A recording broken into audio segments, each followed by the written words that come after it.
మన ప్రభు నామం బట్టి మీ అందరికీ ఈరోజు ప్రత్యేకమైన శుభవందనాలు తెలియజేస్తున్నాను. అందరికీ నూతన సంవత్సర శుభాకాంక్షలు. ఈరోజు మనము నూతన సంవత్సరంలో ప్రవేశించాము. 2025 సంవత్సరం. దేవుడు గత కాలం నుంచి పుట్టిన మొదలుకొని ఇప్పటి వరకు మిమ్మల్ని కాశీ కాపాడినందుకు ఆయనకి మనం అందరం కూడా కృతజ్ఞతాస్తుతులు చెల్లించాలి. అయితే ఈ దినం ప్రత్యేకంగా ఒక విషయం గురించి, నూతన సంవత్సరం చాలామంది దేవుని యొక్క మందిరంలో ఆరాధన చేస్తుంటారు, దేవుని ఆరాధన చేస్తూ ఉంటారు, వాగ్దానాల కొరకు వస్తూ ఉంటారు. అయితే ఇది వరకు 2024 వరకు కూడా మీరు ఎలా ఉన్నా, మీ పరిస్థితి ఏదైనా, మీ యొక్క గమ్యస్థానంలో మీరు చేరుకోలేకపోయినా, మీకు ఎలాంటి పరిస్థితులు ఉన్నా, కానీ ఈ సంవత్సరం మాత్రం దేవుడు ప్రత్యేకంగా మిమ్మల్ని ఆశీర్వదించబోతున్నాడు. ఎందుకంటే దేవుడు లేఖన భాగంలో మనకు ఒక మాటని తెలియజేశాడు. అదేంటంటే హగ్గై గ్రంథం 2వ అధ్యాయం 19 మనం చదివినట్లయితే, ఇది మొదలుకొని నేను మిమ్మల్ని ఆశీర్వదించును అని ఇక్కడ రాయబడింది. ఈ హగ్గై గ్రంథము ఏంటంటే యెరూషలేము పట్టణం గురించి, యెరూషలేము యొక్క మందిరం కట్టడం గురించి జరిగిన సంఘటన 538లో జరిగింది. క్రీస్తుపూర్వం 538లో ఒక సంఘటన జరిగింది. అప్పుడు హగ్గై గ్రంథం రాయబడింది. ఆ గ్రంథంలో దేవుడు ఇశ్రాయేలు ప్రజల ద్వారా తనకు ఇష్టమైన ప్రజలతో మాట్లాడుతున్నారు. ఏంటంటే ఇశ్రాయేలు అనాది నుంచి కూడా అప్పటి వరకు ఏమైందంటే చాలా క్రిటికల్, చాలా బానిసత్వ జీవితం బ్రతికారు. అలాంటి ప్రజలను దేవుడు వాళ్ళు ఎలా బ్రతికినప్పటికీ, ఎలాంటి పరిస్థితులు ఉన్నప్పటికీ వాళ్ళని ప్రత్యేకంగా ఆ దినమున క్రీస్తుపూర్వం 538 ఆ ప్రాంతంలో, ఆ సమయంలో జరిగిన సంఘటన ఏంటంటే దేవుడు వాళ్ళతో వాగ్దానం చేశాడు. ఏమని? ఇది మొదలుకొని నేను మిమ్మల్ని ఆశీర్వదించును అని తెలియజేశాడు. అదే రీతిగా వారిని ఇప్పుడు దేవుడు నిజంగా ఇశ్రాయేలు దేవుడిని ఆశీర్వదించాడు. అందుకనే మనం ప్రపంచవ్యాప్తంగా చూసినట్లయితే ప్రపంచంలో ఇశ్రాయేలుకున్న టెక్నాలజీ ఎక్కడ కూడా లేదు. ఏదైనా ఈవెన్ ఒక సాల్ట్ దగ్గర నుంచి ఆటోమొబైల్స్ వరకు ఏ టెక్నాలజీ నుంచి చూసినా కూడా ఎనీ టెక్నాలజీ, ఇజ్రాయేల్కున్నంత టెక్నాలజీ డెవలప్మెంట్ ఎక్కడ లేదు. ఇజ్రాయేల్ దేశాన్ని దేవుడు ఆ విధంగా ఆశీర్వదించారు. ఎందుకు తెలుసా? అందుకనే దేవుడు వాళ్ళని ఆశీర్వదించారు కాబట్టి వాళ్ళు టెక్నాలజీ ఆ విధంగా రూపొందించబడింది. అయితే 2025లో చాలామంది చాలా బ్లెస్సింగ్స్ కోసం ఎదురు చూస్తూ ఉంటారు.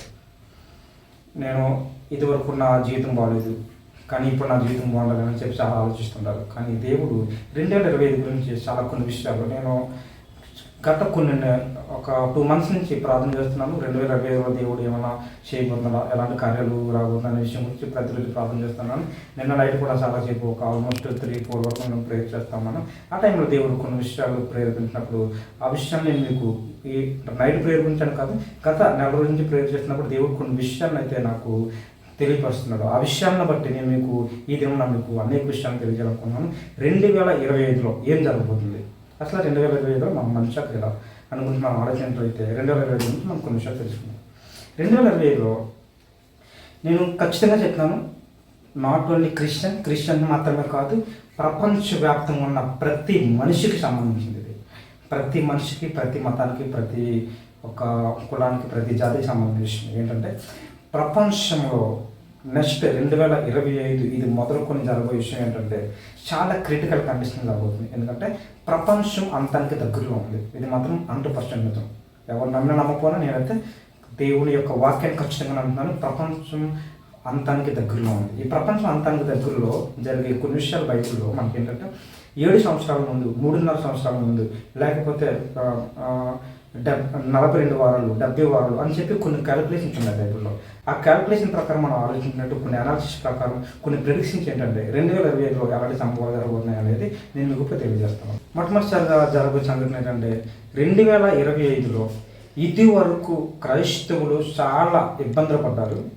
కానీ చాలామంది వేషధారణతో కూడిన భక్తి చేస్తున్నారు. నిజంగా ఆరాధనగా అయితే రావట్లేదు, వస్తున్నారు కానీ ఏదో ఫార్మాలిటీకి దేవుణ్ణి నమ్ముతున్నారు. కానీ ఈ సంవత్సర కాలంలో అనేక మంది యవ్వనస్తులు, దేవుణ్ణి నమ్ముకున్న యవ్వనస్తులు ఏం చేస్తారంటే సువార్త ప్రకటించడానికి ముందుకు వస్తారు, దేవుని వాక్యాన్ని ప్రకటించడానికి ముందుకు వస్తారు. ఈ సంవత్సర కాలం జరగబోయే మహా అద్భుతం అది. అంతేకాకుండా క్రైస్తవులు, నిజమైన క్రైస్తవులు దేవుని కొరకు ప్రాణత్యాగం చేయడానికి సిద్ధంగా ఉంటారు ఈ సంవత్సర కాలంలో. ప్రపంచంలో ఉన్న ఈ సువార్థకులు ఎక్కువైపోతారు. మన భారతదేశం మరీ ఎక్కువైపోతారు. భారతదేశంలో ఈ సమయంలో జరగబోయేది ఏంటంటే క్రైస్తవులు సువార్త ప్రకటించకూడదు, ఇంకా దాళ్ళు ఇలాంటివన్నీ జరుగుతాయి. సంఘం మీద దాళ్ళు జరిగినప్పటికీ కూడా సువార్త అనేది ఇంకా విపరీతంగా పెరుగుతుంటుంది. దాన్ని బట్టి దేవుడు ఎంతో సంతోషపడతాడు. అంతేకాకుండా చాలామంది ప్రాణాన్ని కూడా లక్ష్య చేయకుండా ఏం చేస్తారంటే దేవుని సువార్తని ముందు కొనసాగడానికి ఇష్టపడుతుంటారు అన్నట్లు. అంతేకాకుండా ఎవరైతే నిజమైన విశ్వాసులుగా ఉన్నారో నిజమైన దైవ సేవకులు ఉన్నారో వాళ్ళు ఈ సంవత్సర కాలంలో చాలామంది బయటకు వస్తారు. వ్యాసులైన దైవజనులు, పెద్ద పెద్ద దైవజనులు అవ్వమంటే ఎవరన్నమాట వాళ్ళందరూ కూడా వెనక్కి వెళ్ళిపోతారు. వాళ్ళందరినీ దేవుడు అణచివేస్తారు ఈ సంవత్సరం. నిజమైన భక్తులు మాత్రం బయటకు వస్తారు, మిగతా అందరూ దేవుడు అణచివేస్తారు. ఎందుకంటే వాళ్ళు పొలిటికల్ ప్రెజర్ వల్ల కొందరు ఏం చేస్తారంటే దేవుడిని పక్కన పెట్టేసి నెగ్లెక్ట్ చేస్తూ ఉంటారు, కొన్ని పెద్ద పెద్ద పేరున్న వాళ్ళే. సో ఈ పొలిటికల్ ప్రెజర్ అనేది చాలా ఎక్కువ ఉంటుంది మన దేశంలో, ప్రపంచవ్యాప్తంగా కూడా. అంతేకాకుండా వాటికన్ సిటీ గురించి మనం ఆలోచించినట్టు వాటికన్ సిటీ చాలా వరకు ఈ సంవత్సరం నాశనం అయిపోతుంది. అమెరికా గురించి మనం ఆలోచించినట్లయితే అమెరికాలో ఇప్పుడు మనకి ప్రెసిడెంట్ ట్రంప్ గారు గెలిచారు. ఆ ట్రంప్ గారు గెలిచిన విధంగానే అక్కడ ఎకనామికల్ క్రైసిస్ ఎక్కువ అవుతుంది. అమెరికాలో ఆర్థిక షాక్ ఎక్కువ అవుతుంది, ఆర్థికంగా చాలా నష్టపోతారు అమెరికాలో. మన ఇండియాలో కూడా ఎకనామికల్ డెవలప్మెంట్ అనేది కూడా తగ్గిపోతుంది. ఎకనామికల్ కూడా చాలా ఆర్థిక సమస్యలు కూడా ఎక్కువ వస్తూ ఉంటాయి. మరి ముఖ్యంగా ఎవరికి ఆశీర్వాదకరంగా ఉంటుందంటే నిజంగా దేవుణ్ణే నమ్ముకొని దేవుడి కోసం ఆధారపడే విశ్వాసాలు ఎవరైతే ఉంటారో వారిని మాత్రం దేవుడు గొప్పగా ఇదివరకు ఎవరు చూడలేనని బ్లెస్సింగ్స్ అని ఈ సంవత్సరం చూడబోతున్నారు. వాళ్ళందరూ మీరు చాలా బ్లెస్సింగ్ కోసం ఎదురు చూడవచ్చు. కానీ ఇలాంటి బ్లెస్సింగ్స్ అని కూడా ఈ సంవత్సరం దేవుడు మీ కుటుంబాల్లో నిజమైన విశ్వాసాలు ఉన్న వారికి, నిజమైన భక్తులకు మాత్రం ఇది వరకు ఎవరు చూడని ఊహించలేని మేలైతే దేవుడు అలాంటి కుటుంబాలకి దయచేయబోతున్నాడు. మరొక విషయం ఏంటంటే మన భారతదేశానికి చుట్టుపక్కల ఉన్న ఆఫ్ఘనిస్తాన్, పాకిస్తాన్, కొన్ని చైనా, రష్యా కొన్ని దేశాలు కానీ వీటిని బట్టి భారతదేశానికి కొన్ని సమస్యలు వస్తాయి ఆర్థికంగా. ఏంటి ఆయిల్ రేట్స్ పెరగడం. ఎందుకంటే ఆయిల్ రేట్స్ ఎందుకు పెరుగుతుంటే లాస్ట్ టైం మనం చూసాం ఉక్రెయిన్, రష్యా యుద్ధాలు చూసాం కదా, అంతకన్నా భయంకరమైన యుద్ధాలు ఈ సంవత్సరం జరగబోతున్నాయి. సో అలాంటి యుద్ధాన్ని బట్టి యుద్ధాల వల్ల ఏమవుతుందంటే ఆర్థిక సమస్యలు ఈ భారతదేశంలో మరింత ఎక్కువ అవుతాయి. టాప్ సిటీస్ అయినా ముంబై, ఢిల్లీ, గోవా, ఉత్తరాఖండ్, నెక్స్ట్ తర్వాత కోల్కతా ఇలాంటి సిటీస్ ఏదైతే ఆ సిటీస్ అన్నీ కూడా కొన్ని సమస్యలు ఏంటంటే తుఫాన్లు ఎక్కువ అవుతాయి ఈ సంవత్సరం. మళ్ళీ మంచు కొండలు కరిగిపోవడం లాంటివి జరుగుతూ ఉంటాయి. తర్వాత ఇంకా ఏంటంటే క్లైమేట్ చేంజ్, వాతావరణ పరిస్థితి వల్ల ఏమవుతుందంటే చాలామందికి ఆరోగ్య సమస్యలు చాలామందికి వచ్చే అవకాశం కూడా ఉంది ఈ సంవత్సరం. సో వీటన్నిటిని బట్టి మరి ముఖ్యంగా ఏంటంటే ఇలాంటి సమస్యలు ఎన్ని వచ్చినా కూడా దేవుడైతే ఒక వాగ్దానం చేశాడు, ఇది మొదలుకొని నేను మిమ్మల్ని ఆశీర్వదించును అని ఒక మాట అయితే తెలియజేస్తున్నాను. ఆ రీతిగా ఈ సంవత్సర కాలం అంతా ఎవరైతే నిజంగా దేవునికి ఇష్టపూర్వకంగా ఉంటారో, దేవుని విశ్వాసులుగా ఉంటారో, అలాంటి దేవుని మీద కంప్లీట్గా ఆధారపడిపోయి ఎవరు ఉంటారో అలాంటి వారిని దేవుడైతే ఎట్టి పరిస్థితుల్లో ఈ సంవత్సరం విడిచిపెట్టంగా వాళ్ళని దేవుడు అత్యధికంగా ఆశీర్వదించడానికి సిద్ధంగా ఉన్నాడు. అంతేకాకుండా మరి ముఖ్యంగా ఇంకొక విషయం ఏంటంటే మనము కరోనా మహమ్మారిలో చాలామంది మరణించారు, అది అందరికీ తెలిసిన విషయం.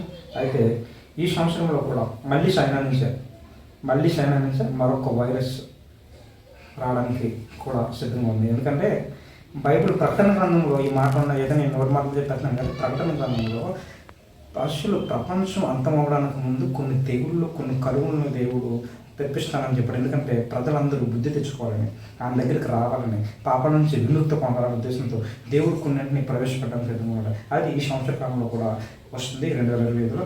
సో దీన్ని బట్టి మీరు అందరూ చేయాల్సింది ఏంటంటే ప్రార్థన చాలా ఇంపార్టెంట్.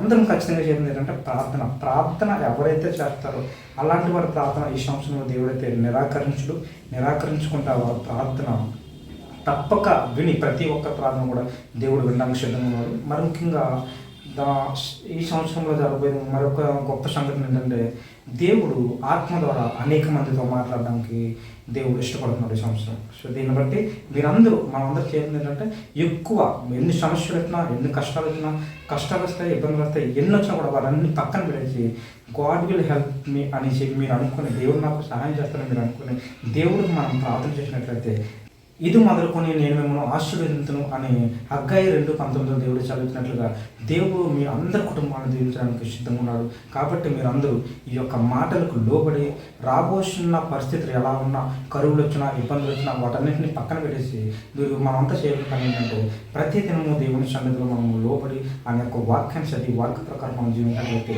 దేవుడు మనందరినీ ఇది వరకు మనము జీవితంలో చూడలేని గొప్ప కార్యాలు ఈ సంవత్సర కాలంలో మన అందరి కుటుంబంలో దేవుడు మనకి దయచేయబోతున్నాడు. దేవుడు మేము అందరిని దీవించి ఆశీర్వదించిన కాక. ఆమేన్.